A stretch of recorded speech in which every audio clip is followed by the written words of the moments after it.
Coming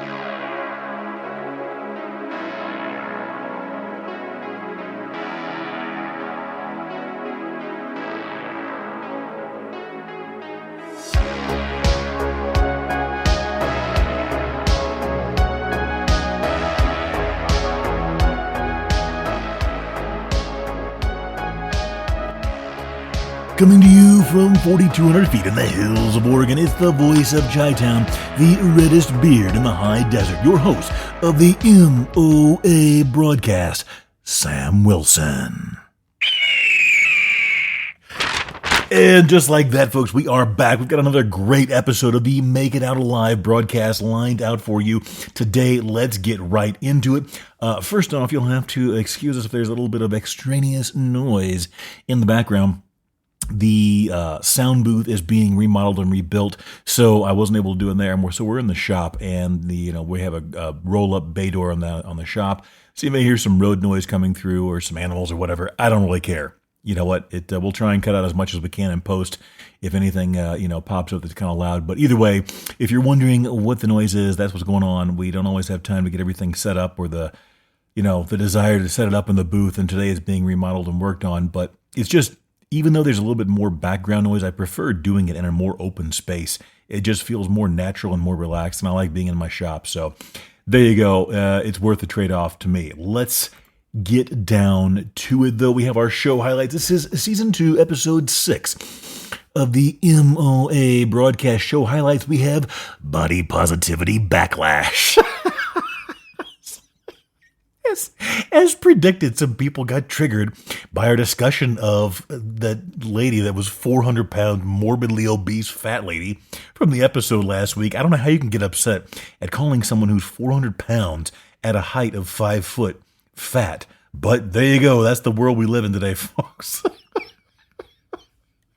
Canada, if you recall, they were in the news last week as well on the show, or they made the show last week when they tried to prosecute. Remember that poor guy that was defending himself against a crossbow-armed home invader? Well, Canada finally shoots back at home invaders. We'll cover that in today's episode. The Big Arch is a big joke. Subway beatdowns, and a park ranger goes Freddy Krueger on himself.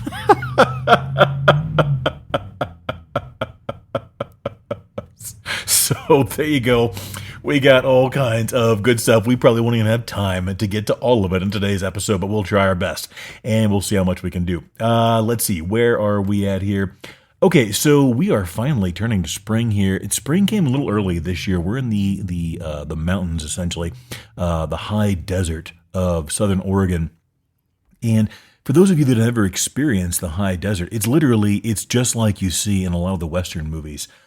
From the 60s, 70s, and 80s, and so forth. You'll be walking down the street here, and tumbleweed will literally just come blowing down the street and across, walking right in front of you. And but the thing is, what you got to be prepared for is there's a big differential in temperature during the daytime and the nighttime. Even in wintertime here, even if we get up to 30, 40, 50 degrees on a rare day in winter, it'll still drop down, super low at night and get very cold. So there's a large temperature differential. Last year, the 2024, 2025 winter it was brutal. It was punishing. It was like it wouldn't end. I remember burning wood all the way into I think it was early June, because it would get so cold at night. Even if it was 70, 75 degrees during the day, it would get freezing at night. And so it was a bit of a tough winter. This year we had just the opposite. We had a very, very mild winter. I burned about a third as much wood as I did last year in the wood burning stove, keeping the place warm. So big, big difference. And we have been having some beautiful early spring days. I think technically we still have one or two. Today might be today's the 21st. I think the vernal equinox, or the spring equinox, is the 21st or 22nd of March. So unless I'm just got it off because I'm on the air here and can't think straight, I think so we should be ready for spring any day now. But we've had some nice weather for the last couple of week or two, really. So it's been kind of a pleasant change. There we go. Let's see in the news. Did you guys see the the McDonald's? If you have social media, I'm sure you've seen this already. But the McDonald's was rolling out this promotional burger. I guess it's kind of like their the burger version of the McRib or the Ribwich, as they called it on The Simpsons, back when The Simpsons was in its prime. But so McDonald's has this seasonal burger called the Big. What is it? I pull it on the thing here. The Big Arch. Okay, so it's kind of like, it looks like it's a Big Mac on steroids, I guess. I don't know. I didn't really do any research. I just saw the videos. They tried to roll it out, and they had a video. It was one of the most awkward, bizarre, weird, cringe-inducing videos I have ever seen in my life, put out by a corporate entity as large and as filthy, stinking rich as McDonald's. They had the CEO, I don't know the guy's name. He was some skinny little white guy. And I'm sure he's worth who knows how many, millions or billions or whatever in the world. But he's sitting here eating this big arch. And you can tell, in my opinion, it looks like he is totally disgusted by this thing. I'll buy that for $1. They have him, they got the camera, nice and tight on him and his face. He's wearing like a little sweater or something, a total, like a Poindexter looking type dude from the 80s, what we would have called him, back then, as like a Poindexter type guy. And he's talking it up. Oh, this thing looks, so good. Oh, this is going to be delicious. Oh, go out and buy the Big Arch. I'll buy that for $1. Give me all of your dollars, peasants of America. So they zoom in nice and tight for the big bite, and he takes like this tiny little bite of just the bun. You can see he is so disgusted by this thing. He probably had to have like a barf bag next to him in between takes when he is taking a bite out of this burger. And he barely even like nicks the meat or whatever in the world the mystery, substance is in McDonald's burgers. I don't know if it's meat or not. I don't know. I had a McDonald's burger a while back, and it was disgusting to me. I couldn't tell, what the flavor, the texture of all of it was just weird. So who knows what it is? Do they even claim that it's actually ground beef? It doesn't have the texture of ground beef. And I'm not picking on McDonald's, but everybody on social media came after this dude because it was the most awkward, forced video that you've probably ever seen of him pretending so hard that he likes this big arch burger, and it's obvious that he was disgusted by it. It is what it looks like to me. It was like the Minnesota guy. Who was the guy's name? Was it Fry? I want to say, I don't want to make this political, but watching that, he was eating, I think it was the mayor of Minneapolis or something. I don't know. Jacob Fry, I want to say, was the name that comes to mind. I could be wrong. But you see him, they're talking about all the Somalians in Minnesota. Whatever. Forget your politics. Guys, let's just have a laugh here. He is eating like a plate of Somalian food, whatever in the world that would be. I have no idea what Somalian food is. I'm not knocking it. I haven't tried it. But this guy is eating a bowl. He's a white guy, the mayor of whatever it was, Minneapolis or St. Paul or whatever. I don't know. And he's trying to act like this Somalian food that he's eating was just so delicious. And you can, it was the most awkward thing in the world. It looks like he is just absolutely disgusted. Like he wants to put a bullet in his brain and puke this stuff up and run. But he's got to sell it on TV, because they're trying to counter the anti-Somalian messages and what. People make everything so political and they go so far over the top to try and pretend that their version of a political opinion or viewpoint is reality. It's insane. And both sides do it. It's insane. Guys, I can't even go. I used to enjoy going on X, which is Twitter, and catching up on my news there. I can't even hardly go on there now because even in it's not just now left wing versus right wing. The right is currently in this bizarre cycle of eating itself. And all we're finding out, which I think most of us that had brains or were, somewhat involved in following these personalities or were aware of them, knew this a long time ago. A lot of these social media personalities that are political influencers on both sides, guys, they're paid. They are told what to say, and they are paid to say it. And they go out there and do what they're told. I'm not saying all of them, but some of them go out there, and it's obvious. Like some of these people, you can tell, are not even that intelligent. They're reading a script, but somehow either they was bought and paid for or whatever, but they have a large following, and people sit there and gobble up whatever it is they say. But they're just following their marching orders. And so what's going on is, excuse me, the right now, the political personalities and social media influencers on the right, they're eating each other alive. It is insane. They're all fighting with each other and insulting each other and going after each other. And it is just, it's insufferable. I can't take it. I don't care enough about these idiots and these bimbos and their stupid, personalities and their opinions on politics. If it was entertainment, it would be different. If they were just selling a show or their content, it would be different. But by trying to force us, because that's the end goal, is you're trying to be pushed into a political take or picking a side. And I don't want to do that. I don't want to be told by some talking head on my phone. It's not even the TV anymore. It's on my phone, what to believe and who to support and blah, blah, blah, blah, blah. So it's crazy. But it's almost impossible to take it seriously now. But this, the McDonald CEO everybody and their brother was doing a parody video of this, and I'm sure some of them were bought and paid for it too. But it was hilarious. If they wanted publicity, they got it. But this big arch burger looked like a big sloppy mess to me. The version that I saw, and this CEO guy, he couldn't even sell a single bite of it. It was praise Jesus. You've got to see the video. He builds it up like it's this big, gonna be this huge event. And then he takes like a little nibble of the bun, and you can tell he's carefully trying to avoid getting any of that mystery meat in his mouth. That's what it looks like to me. I don't know. So the McDonald's just got slammed and dragged all over social media. It's a good time. So there you go. Let me get a quick drink here, a sip.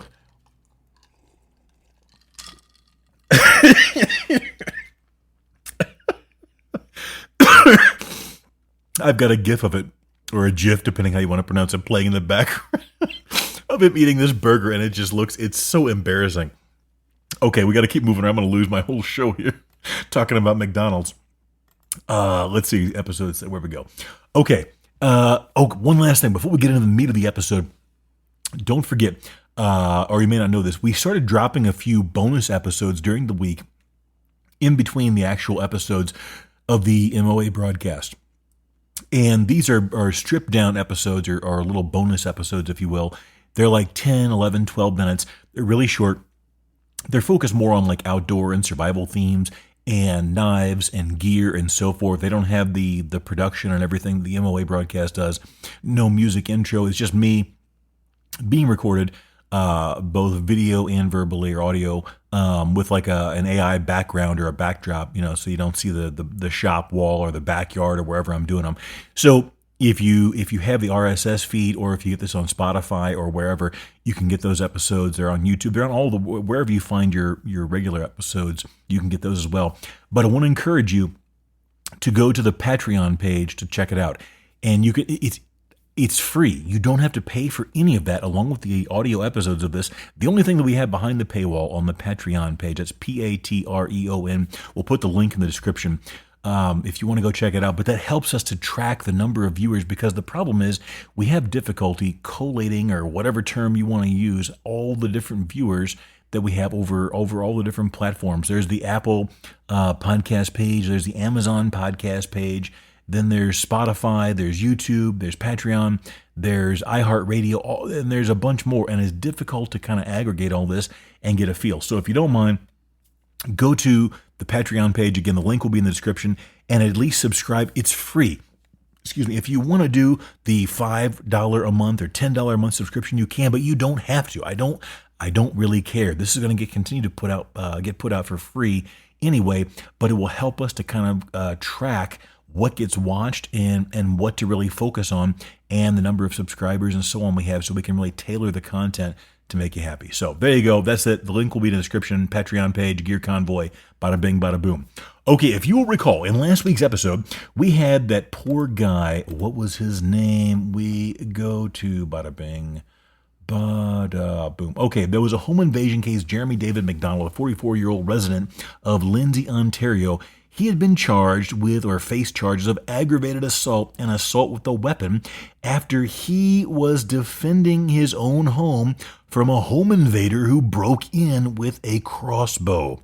And I'm guessing he wasn't there for tea and strumpets.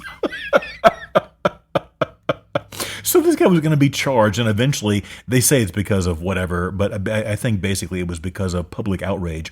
This was in Canada, the Canadian government dropped the charges against not the home invader.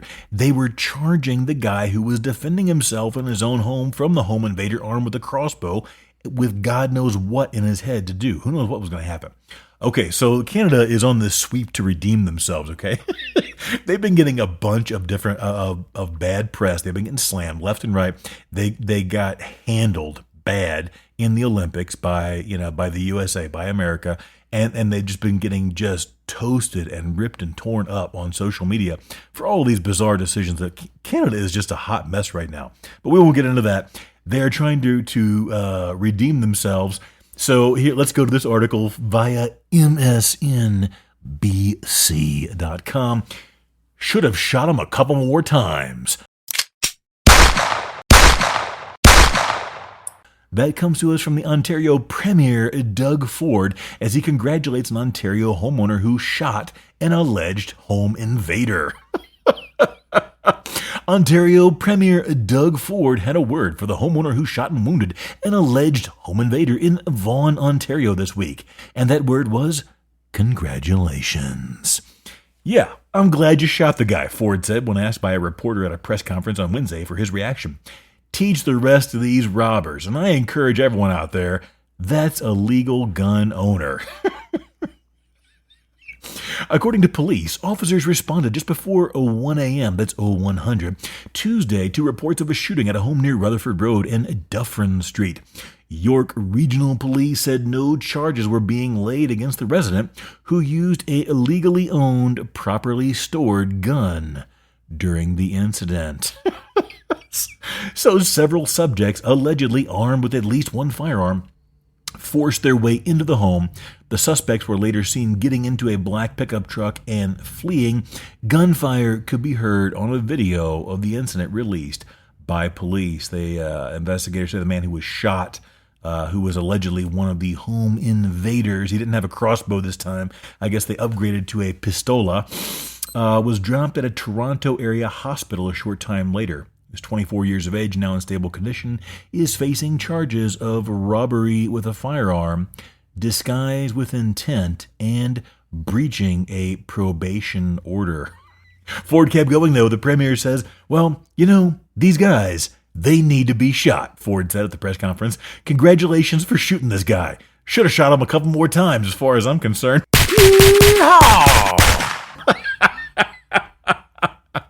He added, by the way, the federal government, they're spending so much time on going after legal, law-abiding gun owners that safely store their guns and safely store their ammunition, their hunters or their sport shooters, I don't know, whatever, rather than wasting hundreds of millions of dollars going after legal gun owners.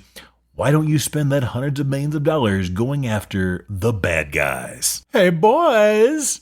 Hey, where are the white women at? He says that some of these bad guys are so brazen because we've all have some really weak-kneed judges letting these criminals out on bail. Not once, not twice, 4 or 5 times. So, anyways, he goes on to pump up the audience a bunch more. Guys, we know what this is. I don't even really know what his politics are. I don't care. This isn't a political show.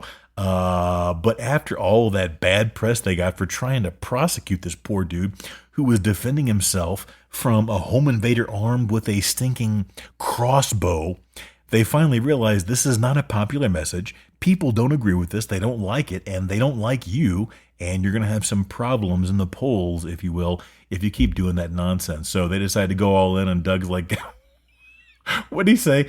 So anyway, folks, God bless you. We'll always have your backs, and we're going to keep moving forward. And he goes on to, do his political thing and so forth. I would have shot the guy, this and that. Oh, Canada, how far ye have fallen. What a crazy hot mess. Okay. Now, and let's not forget, in just like with last week's show, we talked about the guy that got the home invasion with the crossbow guy. It wasn't a couple of months before that they had these PSA, public service announcements, going out over the TV where they're telling people, listen, guys, law-abiding Canadian folk, if robbers are busting into your house to steal your car, whatever you do, don't resist, don't fight back. In fact, just leave your key fob on the door or on the key hanger by the door so that they can just grab it and take your car and steal it and go.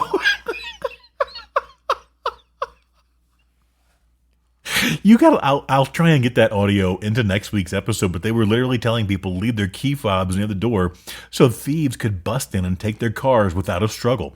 Now, I'm not telling people that you have to fight back, you have to do whatever it is, but the whole concept of if they're coming to steal your stuff, just go ahead and give it to them is such a bizarre message for the government to get involved in giving people.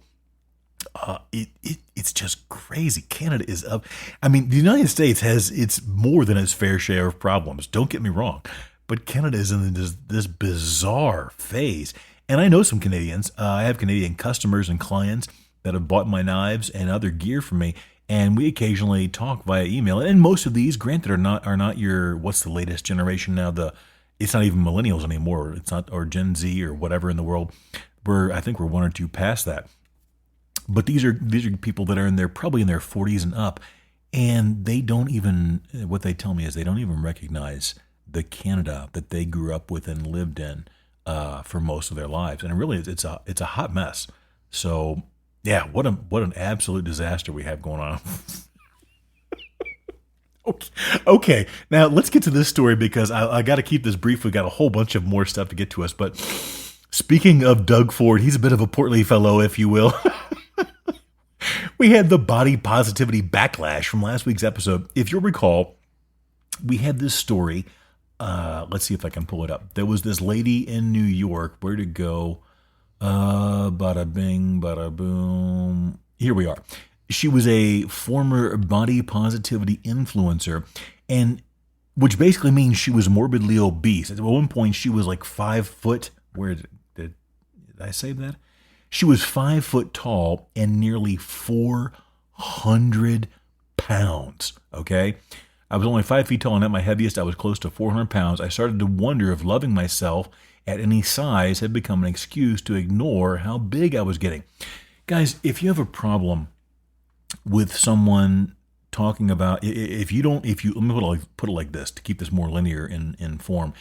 If you don't see the problem with someone being 5 foot tall, and 400 pounds, male or female, if you don't see that as being a problem, then you have a serious problem on your perspective, in my opinion.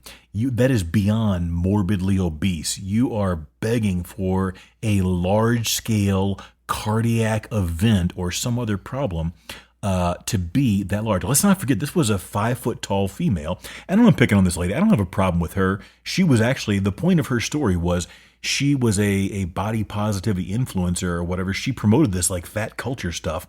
And she started to realize how insane it was getting because she's like, I was wondering if loving myself at any size had become an excuse to ignore how big I was getting. Let's not forget, we talked about Refrigerator Perry, the guy, a male football player from probably the 90s, I guess, 80s, 90s, who was called Refrigerator Perry because he was 6'2" and 325, 350, 375 while he was actually playing.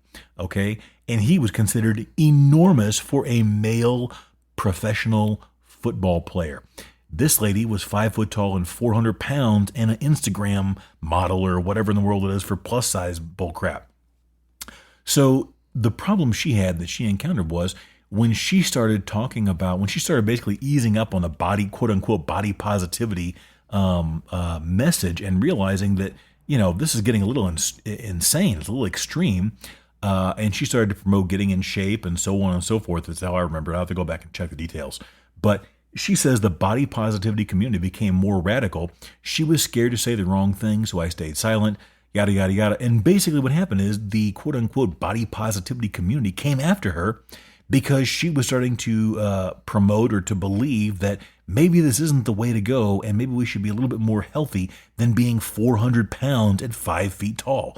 And they're like, what? You're not going to sit there and say that's healthy anymore? And they came after her. And she felt the wrath of the online community because she wasn't telling people to be enormously overweight and fat anymore, which is it's absolutely insane. I got an email.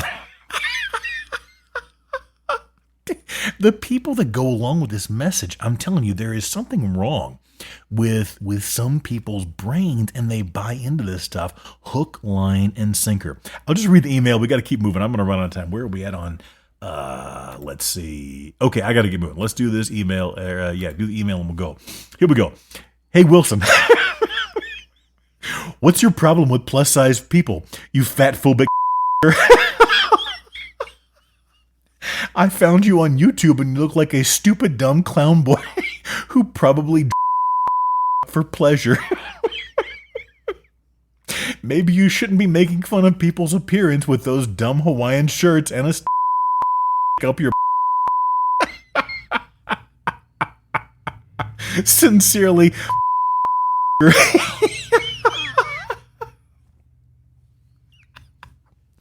Well, folks. Well, I doubt that's his real name or her real name. Who knows? In my experience, most guys don't get that uptight over talking about some other woman they don't know or they're not dating. They don't care. So that's probably a woman disguised as a man or whatever. I can't really tell by the username. I'll can't say it on air anyway, but Praise Jesus. Or it's a guy doing it because his old lady told him to. But regardless, this whole movement is absolutely insane to simply promote morbid obesity. Man, oh man. Speaking of morbid obesity, now, on the occasional indulgence, let me get a quick sip here. My voice is taking a beating. Okay. Yesterday morning I woke up, and I don't know what it is, but I just had to have. You ever wake up and have a craving, or sometime during the day you have a craving for a certain type of food? And I was just dying for a cheeseburger. I don't live in town. I'm away from everything, so I couldn't just run over to some fast food place and get a cheeseburger. But I wanted a cheeseburger badly. Now, I had my stainless steel pan. I had been cooking bacon for 2 days in a row for different meals. And so I had about an inch and a half of bacon grease in this stainless steel pan. So I made the burger patty out of ground beef and then deep fried it in the bacon grease. Holy smokes. That was one of the absolute best cheeseburgers I have ever had in my life. A deep fried burger. It was lightly crispy and crunchy on the outside and tender and soft and juicy on the inside because it had been deep fried in bacon grease. And man, oh man, the flavor that was imparted was absolutely delicious. Put a couple of slices of American cheese on top. American cheese doesn't have a whole lot of place in the world, in my opinion, but it is absolutely delicious on a cheeseburger. And so, folks, if you've ever tried it, I typically cook. If I don't do it on the griddle, I got one of those like a Blackstone type griddle or charcoal, or got both, propane, the propane griddle and the charcoal grill. But it's just so much easier to do a pan fried, whatever, especially during winter here up in the mountains. But man, oh man, if you ever want to give it a try, a deep fried burger was absolutely delicious. I would think it'd be very good in avocado oil, which is what I typically use to cook with, but I had just done all that bacon, had all that bacon grease in there, and man, it imparted all the salt and the fat and just the delicious bacon flavor to the burger. It was good. So there you go. We go for our next story to Denver. This story comes to us via KDVR, News Nation Now. Former park ranger pleads guilty after stabbing himself in hoax attack. We're doing a crime spree today, folks. A former Colorado Parks and Wildlife park ranger pleaded guilty Monday morning after stabbing himself and fabricating an attack at a state park last summer. The incident happened on August 19, 2025 at Staunton State Park, which is about 40 miles southwest of Denver, Colorado. Callum Heskett, who was a seasonal park ranger at the state park, pleaded guilty to falsely reporting being attacked and prompting a large-scale law enforcement manhunt searching for the made-up attacker, the First Judicial District Attorney's Office said in a press release. Drone teams searched the shut-down park. A lookout alert was sent to nearly 9,000 residents in the area, warning them of danger. I guess the mystery attacker that was running rampant. And several residents and schools were put on lockdown during the search.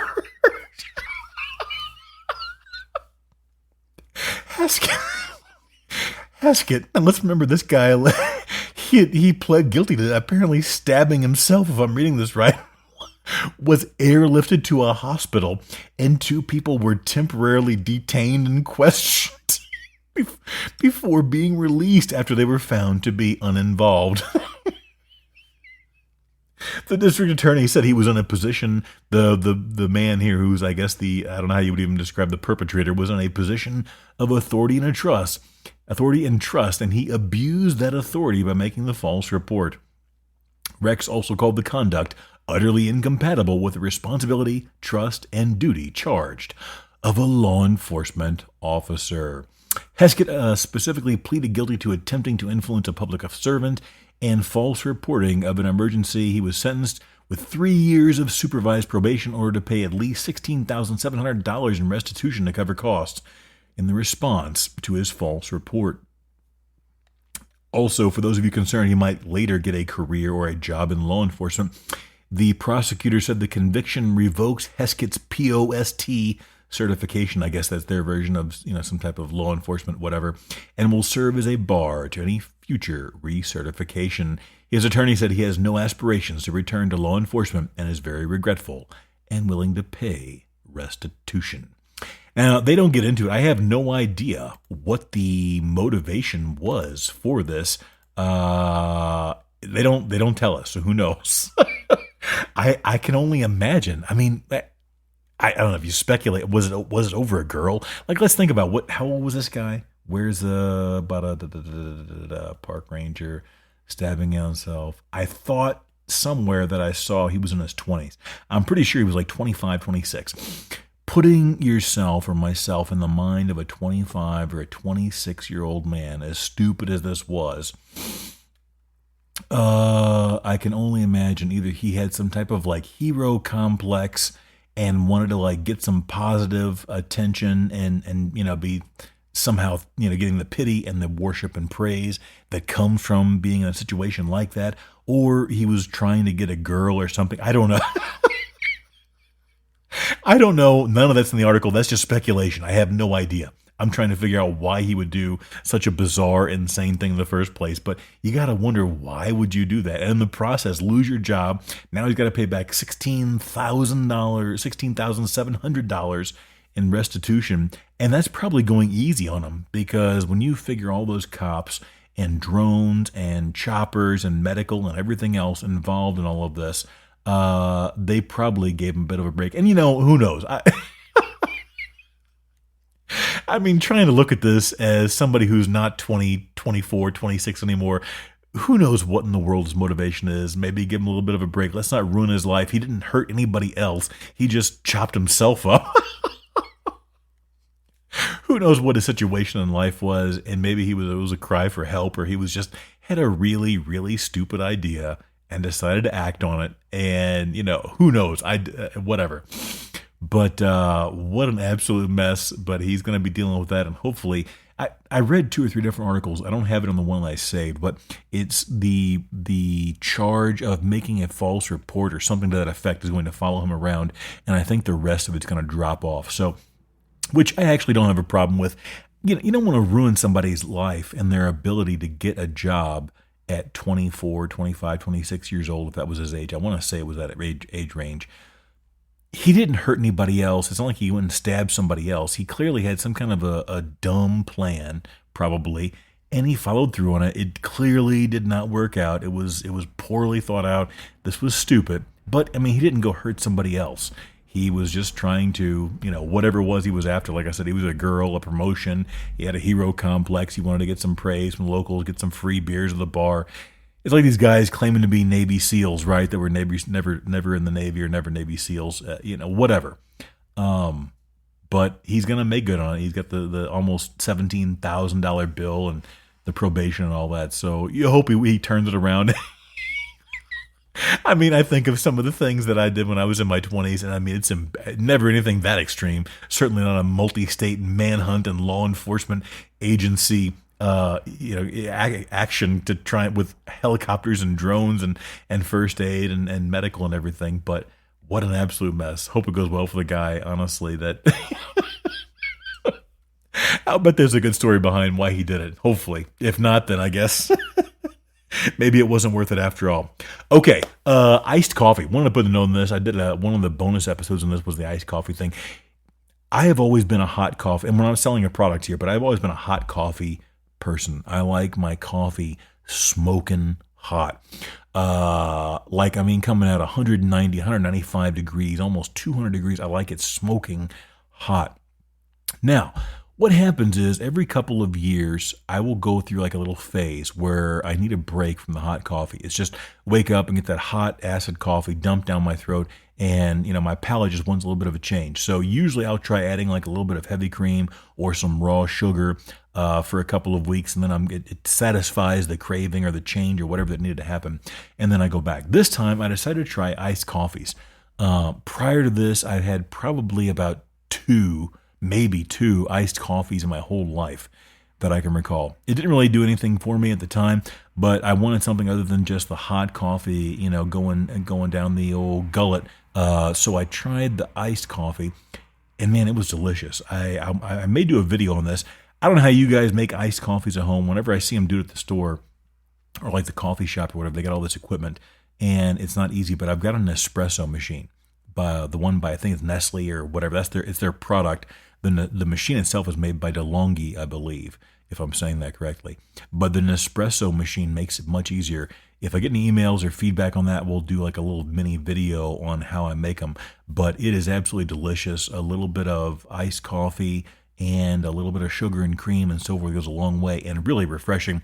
And the thing is the iced coffee, because you slam it so fast, you drink it so quickly, at least I do, it feels like you're getting a big boost, a big jolt of caffeine. I don't really drink coffee for the caffeine itself. That is a little bit of a part of it in the morning, but I do it because I like the flavor and the taste. But whenever I have an iced coffee, it goes down so easily and so smoothly. It feels like you're getting all of that caffeine delivered at once, because instead of spacing it out because of the hot coffee, the temperature, you're sucking it all up in a straw or in a cup or whatever else. So anyway, that's that. If you haven't tried iced coffee, give it a shot. I want to try the cold press, or the cold brewed coffee, but I just don't know that I'm interested in putting that kind of time into it. So the cold brewed coffee or cold press, I got to do a little more research, and I talked about this again in that bonus episode. I think it's up on the RSS feed or whatever on Spotify and whatnot, but and the Patreon page. But I think you can do it by just putting in the cold water in the grounds and letting it steep like overnight in the refrigerator. And I haven't tried it, but I need to. I don't really plan ahead that far with the coffee. The Nespresso machine makes coffee in like a minute and a half. The Bun machine that I use makes a whole pot of coffee in like 5 minutes. I kind of like speed. Excuse me. It's one of the reasons I don't use the French press more. I love the French press and I love cowboy coffee, but both of those methods take time. You got to let it sit there and do its thing and steep and so forth. So, but I'll try the cold brew thing or the cold press because apparently it lowers the acidity level by letting it steep so long, and it comes out very, very smooth, which I like.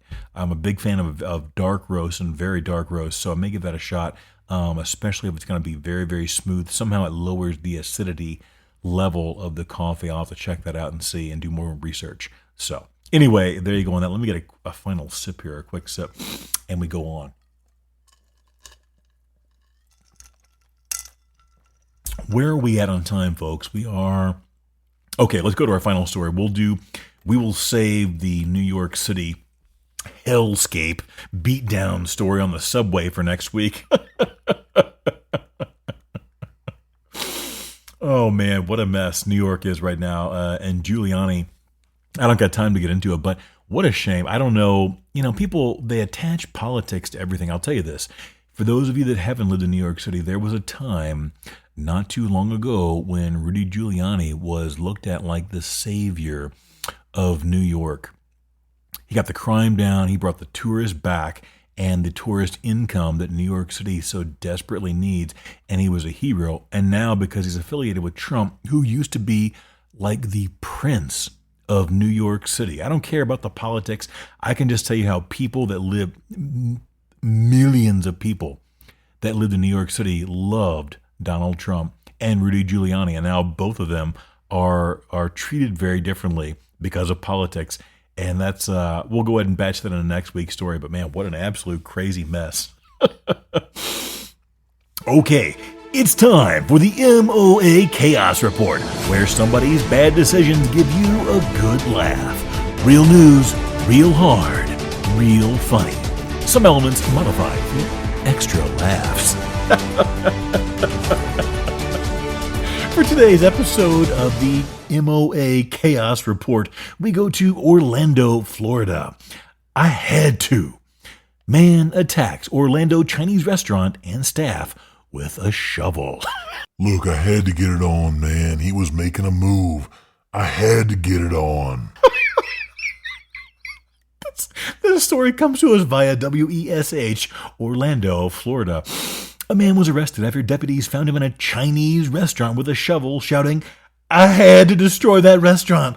All Chinese restaurants are going to release a new strain of COVID on July 6th. According to an arrest affidavit. Deputies from the Orange County Sheriff's Office arrested 43-year-old Richard Jarvis on Monday after receiving a 911 call related to an aggravated battery. OCSO responded to Pearl's Chinese restaurant located at 5438 Central Florida Parkway, where the owner told deputies Jarvis first attempted to enter through the back door of the establishment, shouting he was going to kill everyone inside, the affidavit said. Deputies said when Jarvis could not get in through the back door, he made his way to the front, entered the restaurant, and went straight to the kitchen, where he began tossing food and destroying restaurant equipment with the shovel. "I am a prophet.